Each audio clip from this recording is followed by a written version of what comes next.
Hi everyone. So in this video, I am going to demonstrate the equation of the distance between two skew lines. So I hope you can see here I have a line that I have taped to the wall and another line. And these two lines are skewed, which means basically they're not parallel, they're skewed. So they will never intersect.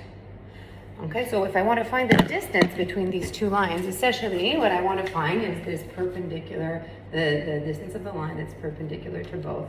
So we could take our tape measure and measure this distance D. So how can I find this? This is kind of the goal of this video. How can I find this distance D with the vector equations of lines and the concept of vectors?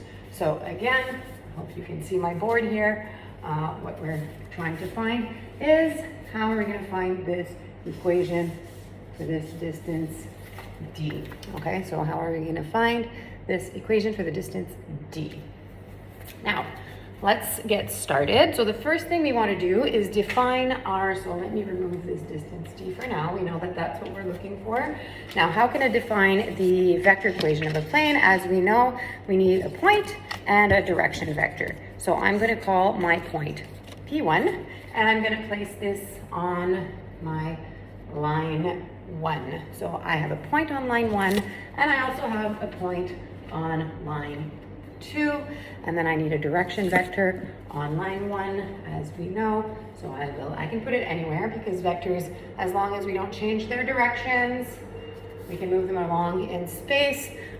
So I'm putting this vector D1 over here, and I'm going to put the direction vector for my line 2, D2, maybe over here. So if I have a point, that means I can have my position vector plus my a scalar multiple of my direction vector, and I have the equation of a line. So if I know the two equations of these lines, I know these 2 points, P1, P2, and I also know these two direction vectors. Okay, so again, we're trying to find a way to find the distance between these two skew lines. So the first thing I'm going to do is actually think about, we wanted this distance here. There's a way that I can get a vector that is perpendicular, that is in the same direction as this one, not perpendicular, but parallel. So in the same direction as the distance that I'm looking for. And the way we would do that would be by taking the cross product between D1 and D2.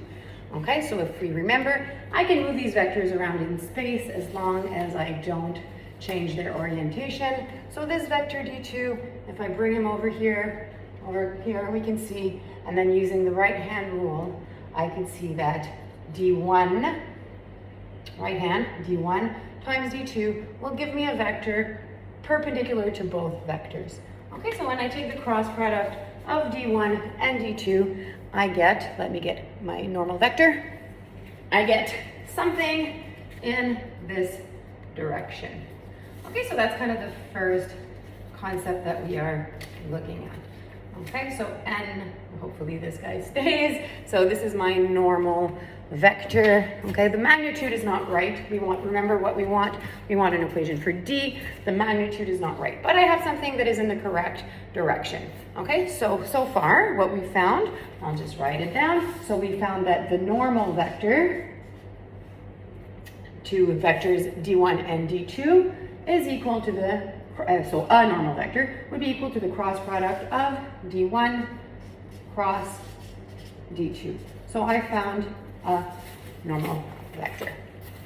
Okay, so we're not there yet. We're looking for the distance D, but we're almost there. So the next thing we're going to do, just to declutter our 3D equation situation, I'm going to remove, we don't need this anymore because we've already found our normal vector. I don't need this anymore either. So again, I don't have this D yet, the orange line, I don't know that distance yet, but I know a vector in the same direction. So if we think about it, I know these 2 points on the line. So if I take the vector P1, P2, okay, so I can take vector P1, P2, which will be a vector in this direction. Hopefully we can see what's happening here. So actually, if we've already studied this concept, which is projection. So the scalar projection, which is kind of like the shadow of this vector onto the normal vector will give me this orange line here.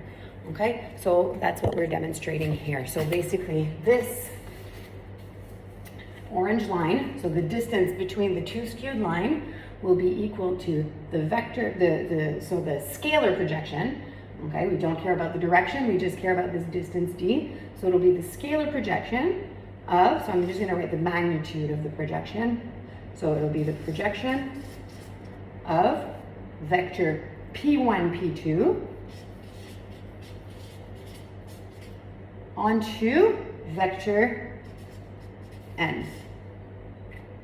Okay, there's different syntaxes for a scalar projection, but this is the one that I've been using in this video. So it's basically the magnitude of the projection.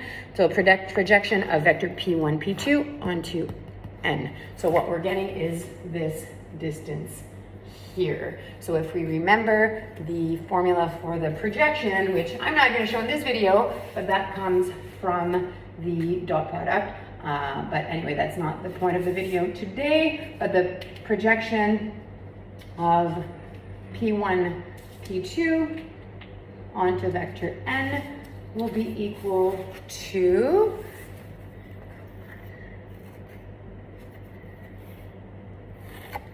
the magnitude of the dot product, or the absolute value, I should say, of the dot product between p1, p2 and the normal vector n over the magnitude of the vector n. Okay, so this is the equation for scalar projection, which I can demonstrate in a different video. Hopefully this helps clarify where this formula comes from.